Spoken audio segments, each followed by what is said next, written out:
नमस्कार मंडळी, मी मृणाली. आज आमच्या शेतात पेरणी सुरू आहे आणि मी थोडीशी का होईना मदत करण्यासाठी आले इथे. अवतार बघू शकता. हे बांधण्याचं कारण की ह्यामध्ये आपण जे जे काय पेरणार आहे किंवा टोकणार आहे त्याचं बी ह्यामध्ये ठेवतात, हे जेणेकरून तुम्ही आपल्याला घेता येईल. एक टाईपमध्ये डोरेमॉनचा जो पॉकेट आहे ना, ते वालं म्हणजे हे आहे आता आमच्यासाठी. आणि हे माझी मम्मी आणि माझे 2 मोठे भाऊ.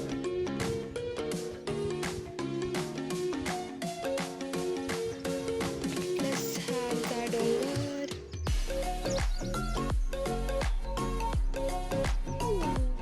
एकदम डोंगराच्या शेजारी, डोंगराच्या पायथ्याशी एकदम आमचं शेत आहे.